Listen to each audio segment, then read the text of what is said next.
Hey guys, so if you've seen the last episode of Cold Noir, you will have seen that we've included a lot of patents. I specifically stopped short of including this patent because after reading through it pretty thoroughly, I decided that this needed its own video.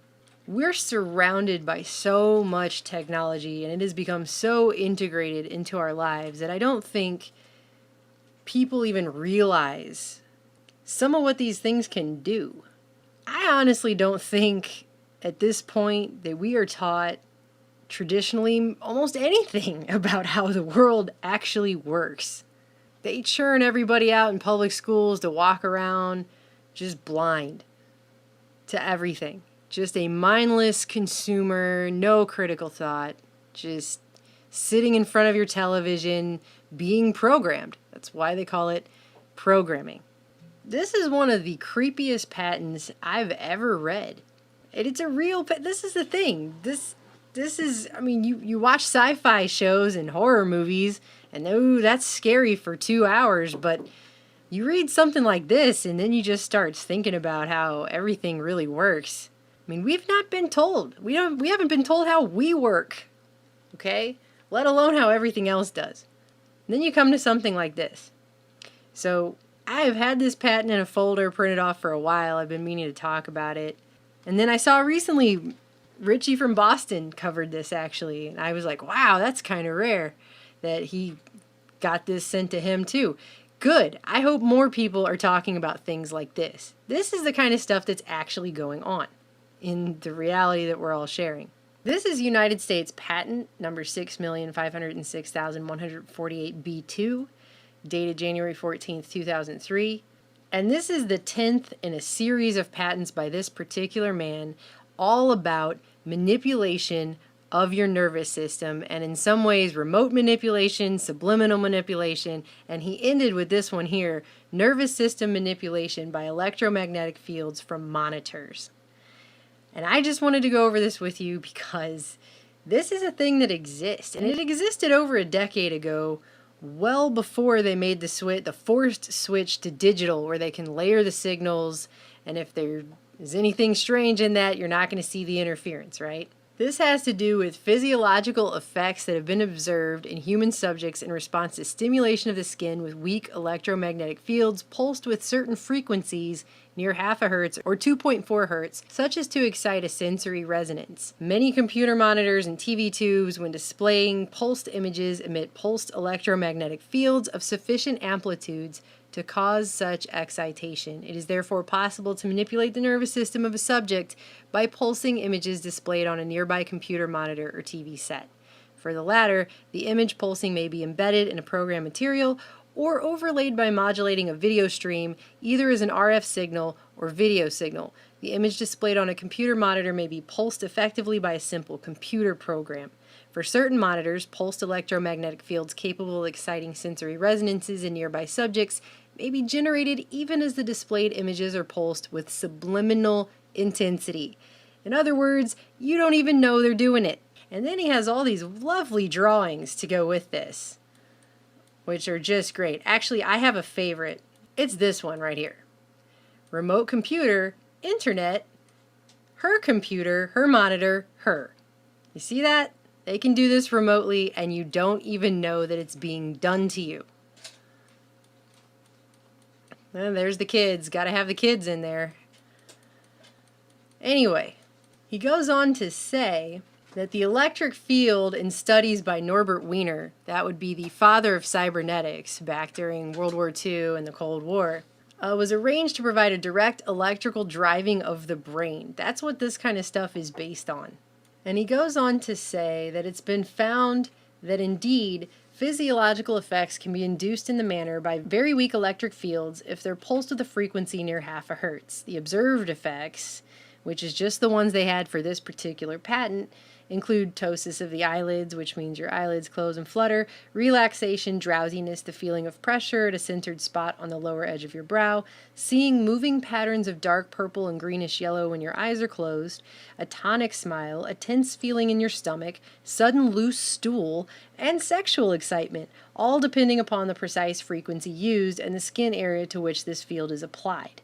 So, you ever watch a movie and you're not really feeling it all that much? Let's say it's a romantic movie and you're not really feeling it, and something happens and the two characters are swooning and they play that swell of music, and even though you're not really feeling it and you kind of think the movie's lame, you still get emotional and you start crying. Or like when people used to cry at long distance commercials back when we had long distance commercials. I don't know, I'm probably dating myself now and how old I am when I say stuff like that, but the point is, we've all had moments in watching movies or different things where your emotions don't match how you really feel based on the film. And you could just say that's creative filmmaking. But when you see something like this, you gotta wonder, is it also something like this? Because they can do this. And he's saying right here they have the ability to. And if you read the first page again, this patent is based on years worth of other patents. So it isn't like he just came up with this off the spot. He's got 10 of his own patents based on doing this kind of stuff. Then he goes on to say in the summary that the implementation of the invention is adapted to the source of video stream that drives the monitor, be it a computer program, a TV broadcast, a videotape, or a DVD. And a program written in Visual Basic is particularly suitable for use on computers that run Windows 95 or 98. That's how basic this technology is. Okay? It does not take much. They could use Visual Basic to run it on Windows 95. Okay? So, and this is all those years ago. I have no idea what they have today. And it is to the point that at the end of his own patent, in the summary, this man, Hendrikus Lewes, says, certain monitors can emit electromagnetic field pulses that excite a sensory resonance in a nearby subject through image pulses that are so weak as to be subliminal. This is unfortunate since it opens a way for mischievous application of the invention whereby people are exposed unknowingly to manipulation of their nervous systems for someone else's purposes. Such application would be unethical and is of course not advocated. It is mentioned here in order to alert the public to the possibility of covert abuse that may occur while being online, while watching TV, a video, or a DVD.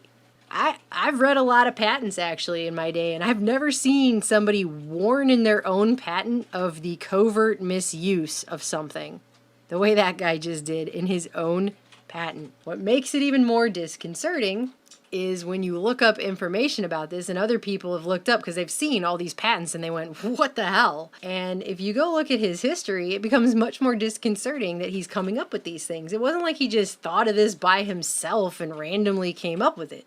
This is a guy who during the 50s was working with Plasmodine Corporation and then Douglas Aircraft's Advanced Research Department. Douglas Aircraft, of course, linked to Lawrence Rockefeller, lots of black Cold War projects going on with them. Then he went on in the 80s and started working on government projects as a contractor with the likes of the Department of Defense, the Department of Health and Human Services, and the Defense Advanced Research Projects Agency, DARPA. So that's Hendrikus Lewes, and they go on to say in this article that he had a website called qwave.com, but it's nothing more of a copy of a site. But I actually went back to the Wayback Machine and found the old website that this guy started.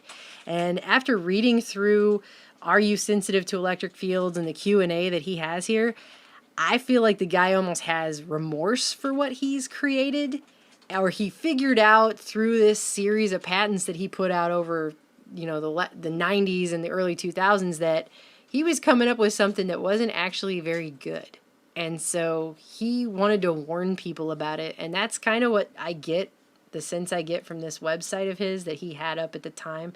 This is no longer a current website, but back in the day he had this, and he said that depending on these frequencies, relaxation, drowsiness, sexual arousal, he knew he could cause all these things with this program.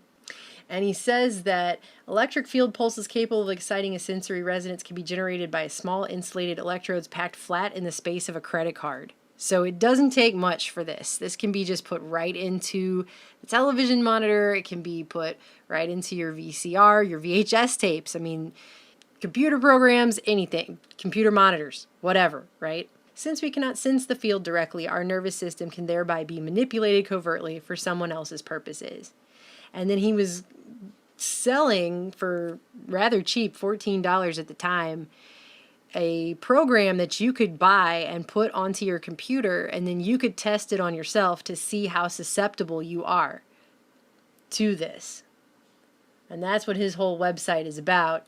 And then under the Q&A section, he's got all of his other patents. And like I said, you have everything here. Subliminal acoustic manipulation of your nervous system, manipulation of nervous systems by electric fields, magnetic excitation, pulsative manipulation. I mean, he's got it all right here. These are his 10 patents. And it ended with this one on monitors. And then he made this website. And the whole thing is just replete with him feeling, I think, pretty badly about what he did. You have to understand, all of these science projects, right? The government has these contractors and they make things and they're very compartmentalized. And I don't think people a lot of times realize, not all the time, some people are just horrible people and they're just in things for bad means. But I think some people actually genuinely think, I'm an engineer, I'm a scientist, I'm doing good things. And they don't even have the foresight to realize what their stuff could be used for and that it could be used against the general public. That's what this patent is, and that's just one. There are a lot of others I'd like to go through. I have a whole thing of patents that I've printed off. I just have never had a chance to get to them all. But this particular one, it blows my mind because people just have no idea. We're walking around bathed in so much electromagnetic radiation right now, background. Human beings have never been exposed to the level that humanity is currently being exposed to in our modern technological age. And we're carrying cell phones in our pockets. We're sitting in front of our computer monitors. We're sitting in front of our television sets. And people just don't have any idea the myriad uses that these things can be put to, all the stuff it can do. People are just blissfully ignorant. They don't know. And I personally don't want to go through life blissfully ignorant. I'd like to be informed. I mean, when I think of this, it reminds me of Videodrome. If you haven't seen the movie Videodrome, it's a very weird, creepy, violent movie, but they said in that movie the battle for the minds of North America would be fought in the Videodrome, and it was about programming that was turning people violent and crazy.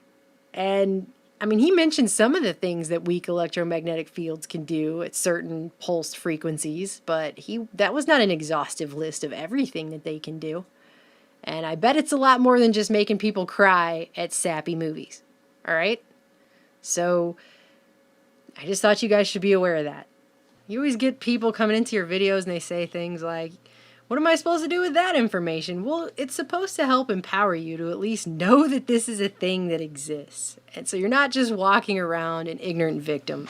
It's not supposed to scare you. It's supposed to empower you. I at least hope that that's what the videos that I make do.